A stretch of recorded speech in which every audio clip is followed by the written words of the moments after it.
Halo Sobat Book Reading 12 yang berbahagia. Jumpa lagi. Kita akan melanjutkan pembacaan buku kita. Pada episode kali ini kita akan memulai dengan buku yang baru. Buku Keadilan Ilahi Asas Pandangan Dunia Islam. Ini diterjemahkan dari Al-Adl Al-Ilahi karya Murtada Mutahhari. Penerbit Mizan. Cetakan pertama Februari 2009. Pada episode kali ini kita akan membaca subjudul Keadilan Manusia dan Keadilan Tuhan. Bismillahirrahmanirrahim. Bila ada orang yang tidak berniat jelek pada pihak lain, tidak melanggar hak-hak pihak lain, tidak mendiskriminasi sebagian orang atas sebagian lain, atau pejabat daerah dan negara yang memperlakukan semua warga secara tidak pilih kasih, atau pembela pihak teraniaya dan penentang penganiaya dalam sebuah sengketa, tentu saja kita akan memandang sosok itu sebagai orang yang memiliki kesempurnaan tertentu. Sikap-sikap seperti itu dapat kita pandang sebagai sikap yang baik, dan kita menyebut mereka sebagai orang yang adil.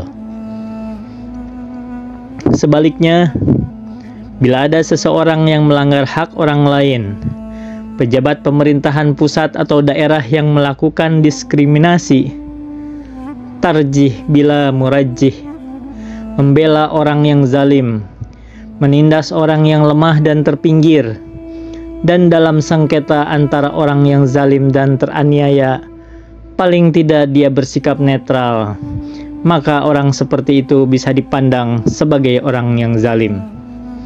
Sikapnya kita pandang sebagai sikap yang buruk, dan kita sebut dia sebagai orang zalim. Bila memang demikian dengan manusia, lalu bagaimana dengan Allah Subhanahu wa Ta'ala? Pertama, apakah persyaratan kita di atas, keadilan adalah kesempurnaan dan kezaliman adalah kekurangan, hanya khusus menyangkut sifat manusia, atau melampauinya untuk bisa disandingkan pada zat Allah Subhanahu wa Ta'ala? Dengan kata lain, apakah keadilan dan kezaliman dalam pengertian yang lazim kita pahami merupakan dua konsep moral yang khas pada masyarakat manusia, yaitu bahwa keduanya merupakan dua konsep i'tibari yang berkaitan dengan pronesis al-hikmah al-amaliyah. Jika demikian, berarti konsep itu tidak keluar dari batas-batas kehidupan manusia dan wilayah perbuatan yang dikehendakinya, ikhtiari. Ataukah keduanya merupakan konsep faktual dan hakiki yang berkaitan dengan dianoia, al-hikmah al-nazariyah? Karenanya, kedua konsep itu dapat diberlakukan sekalipun pada zat Allah yang Maha Suci. Kedua, sekiranya kita berasumsi bahwa keadilan dan kezaliman dalam pengertiannya sebagai konsep moral manusiawi bisa diterapkan sekalipun pada Allah Subhanahu wa Ta'ala. Maksudnya, apabila kita berasumsi bahwa keadilan moral bisa dipandang sebagai sifat kesempurnaan dan kezaliman moral sebagai sifat kecurangan, bila dinisbahkan kepada Allah Subhanahu wa Ta'ala, apakah lantas secara praktis kita bisa menisbahkan terjadinya kezaliman pada Allah Subhanahu wa Ta'ala? Pertanyaan di atas tidak berangkat dari anggapan bahwa kezaliman itu mustahil dilakukan oleh Allah, juga bukan dari segi bahwa kebaikan, keburukan, keadilan dan kezaliman adalah konsep-konsep syariat yang i'tibari dan bukan konsep rasional seperti yang dipercayai oleh kaum Asy'ari. Tidak, bukan dari kedua perspektif itu. Pada bagian mendatang, insya Allah kedua hal ini akan kita bicarakan lebih lanjut. Bahkan dengan mengesampingkan kemustahilan ataupun kemungkinan terjadinya kezaliman oleh Allah, dan dengan diterimanya asumsi esensialitas baik dan buruk pada tiap perbuatan, serta kehakikian makna keadilan dan kezaliman, secara praktis kita tidak akan bisa mengkonfirmasi munculnya kezaliman pada Allah Subhanahu wa Ta'ala. Hal itu bila kita memaknai keadilan sebagai tindakan memelihara orang lain, sedangkan kezaliman adalah tindakan melanggarnya, yaitu pada setiap kasus terdapat hak dan individu yang memiliki prioritas untuk mengklaim hak tersebut, sehingga pelanggaran yang dilakukan oleh pihak lain terhadap hak itu secara tegas bisa dipandang sebagai kezaliman terhadap pemilik hak yang paling berprioritas untuk memperolehnya. Secara badihi, dalam hubungan antara makhluk ada yang disebut dengan prioritas, yang dengan itu muncul pengertian paling berhak dan bukan paling berhak. Ali misalnya, sehubungan dengan kehidupan, kebebasan dan harta yang diperolehnya sendiri adalah orang yang paling berhak untuk memilikinya. Begitu juga dalam hubungannya dengan kehidupan, kebebasan dan harta yang diraihnya sendiri, Salman berprioritas untuk memilikinya. Pelanggaran Salman atas lingkup hak Ali bisa dipandang sebagai kezaliman. Lantas, bagaimanakah persoalannya dalam hubungan antara pencipta dan makhluk? Jelas bahwa semua yang dimiliki oleh makhluk itu berasal dari pencipta. Klaim prioritas dan kepemilikan makhluk berada di bawah prioritas dan kepemilikan pencipta. Tidak ada prioritas dan kepemilikan makhluk yang sejajar dengan prioritas dan kepemilikan pencipta. Penjabarannya, hubungan antara kepemilikan Allah dan manusia itu ibarat hubungan antara kepemilikan ayah dan anaknya yang masih kecil. Setiap anak selalu merasa memiliki prioritas atas semua mainan yang ada dalam genggamannya. Penggunaan mainannya oleh anak lain akan dianggapnya sebagai tindakan agresif dan pelanggaran atas hak-haknya. Namun, apakah pemilikan dan prioritas anak itu dapat menafikan kepemilikan dan prioritas sang ayah atas segenap mainannya? Atau kepemilikan dan prioritas anak itu merupakan perpanjangan dari kepemilikan sang ayah tanpa ada konflik di antara keduanya sedikit pun, sehingga penggunaan sang ayah atas mainan yang ada berarti penggunaan benda miliknya sendiri. Allah Subhanahu wa Ta'ala adalah pemilik mutlak segala sesuatu. Dia tidak memiliki sekutu dalam kepemilikannya.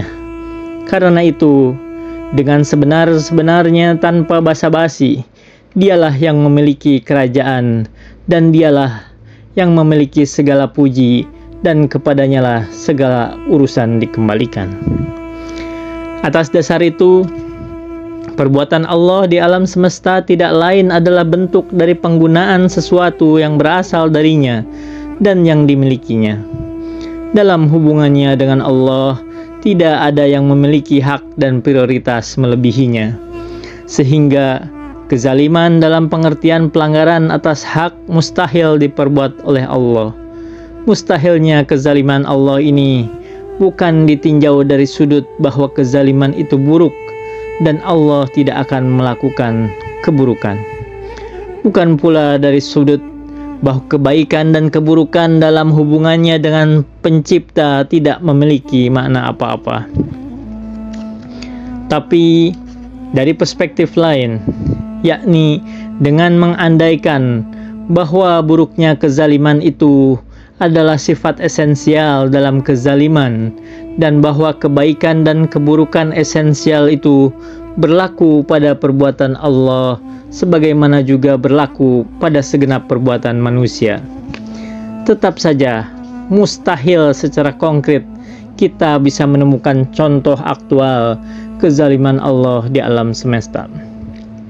Pasalnya, dalam hubungannya dengan Allah, tidak ada hak dan kepemilikan atas segala sesuatu yang melebihi hak dan kepemilikan Allah. Konon, Saifud Daulah Al-Hamdani, salah seorang raja dinasti Hamdan yang banyak belajar sastra dan sejumlah sastrawan menghadiri majelisnya, suatu ketika menyelenggarakan seminar kesusastraan yang juga dihadiri oleh Abu Faras. Saifuddaulah mengatakan, "Aku telah mengubah sebait syair dan aku yakin tidak ada yang mampu menyempurnakannya kecuali Abu Faras. Tubuhku adalah milikmu. Kau telah menyiksanya berkali-kali, tapi jangan kau tumpahkan darahku sama sekali." Abu Faras kontan menjawab. Sang kekasih menjawab, "Sekiranya aku adalah pemiliknya, maka semuanya pun bisa kuperlakukan seenaknya." Lalu, sekiranya kita mengambil keadilan dan kezaliman dalam pengertian lazimnya sebagai dua konsep moral yang bersandar pada kebaikan dan keburukan rasional, dan kita tinjau semua perbuatan Allah dengan dasar baik dan buruk, kemudian kita hendak menilai semua perbuatan itu dari segi menjaga hak pihak lain, maka kita harus mengatakan, berdasarkan perbandingan dengan konsep yang lazim dipahami itu, bahwa Allah itu tidak adil dan tidak pula zalim.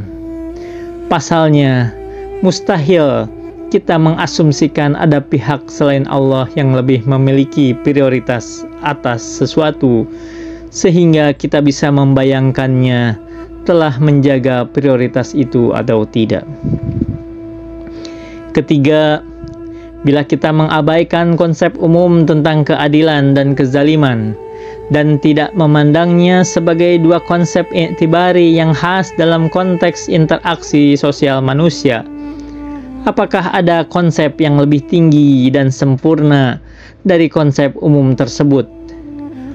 Mungkinkah kedua konsep itu masuk dalam dianoia dan keluar dari konsep-konsep yang semata-mata konvensional dan hasil kesepakatan?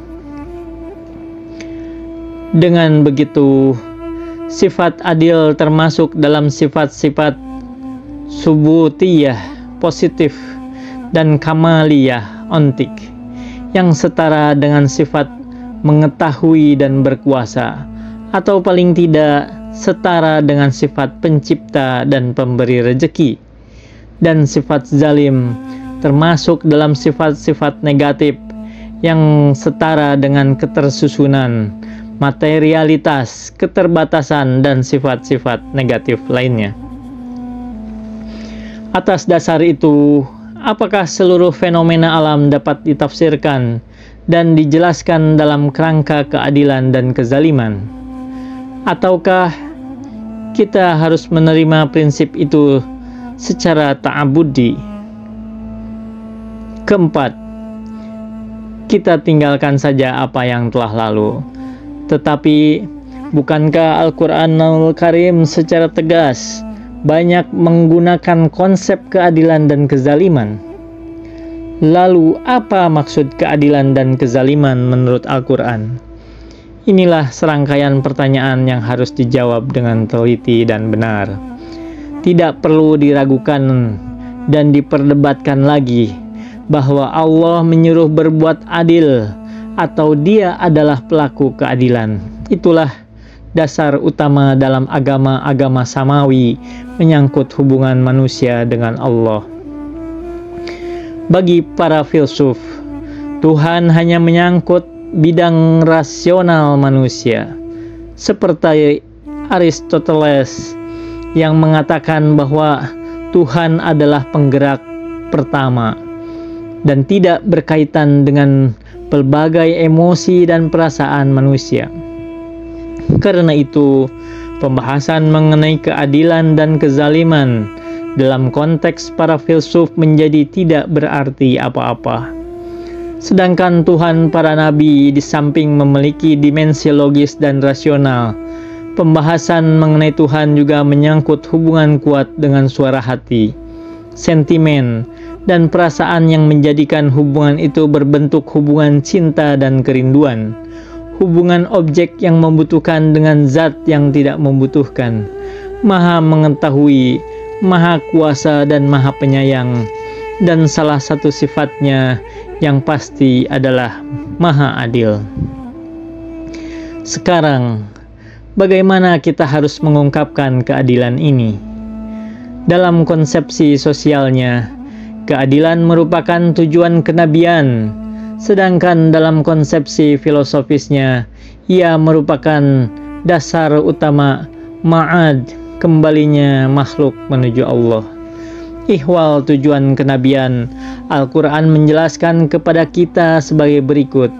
Sesungguhnya, kami telah mengutus rasul-rasul kami dengan membawa bukti-bukti yang nyata, dan kami turunkan beserta mereka kitab dan neraca keadilan, supaya manusia dapat melaksanakan keadilan. Quran Surat Al-Hadid ayat 25. Ihwal hari akhirat dan perhitungan pada hari kebangkitan, serta balasan atas perbuatan.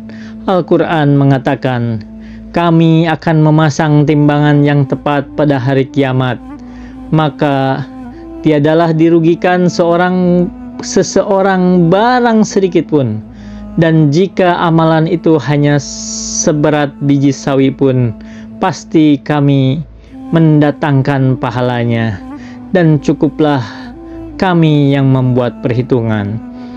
Quran Surat Al-Anbiya ayat 47. Dalam banyak hal, Al-Quran menyucikan Allah dari kezaliman dan penganiayaan dengan mengatakan, maka Allah tidaklah sekali-kali menganiaya mereka, tetapi merekalah yang menganiayai diri mereka sendiri. Quran Surat At-Taubah ayat 70. Dalam beberapa ayat, Allah disebut sebagai yang maha adil, dan bahwa dia menegakkan keadilan lantaran keadilan adalah sifat positif baginya. Dengan demikian, Al-Quran tidak cukup menyucikan Allah dari kezaliman belaka, tapi juga menegaskan bahwa keadilan merupakan sifat positif bagi Allah. Al-Quran mengatakan, Allah menyatakan bahwasanya tidak ada Tuhan melainkan Dia yang menegakkan keadilan. Para malaikat dan orang-orang yang berilmu juga menyatakan yang demikian itu. Tidak ada Tuhan melainkan Dia yang maha perkasa lagi maha bijaksana. Quran Surat Ali Imran ayat 18. Dari ayat-ayat di atas dapat disimpulkan bahwa keadilan ilahi dalam perspektif Islam adalah realitas yang tersendiri, dan bahwa keadilan termasuk sifat yang harus dimiliki oleh Zat yang Maha Agung. Wa ma taufiqi illa billah, alaihi tawakkaltu wa ilaihi unib. Wassalamualaikum warahmatullahi wabarakatuh.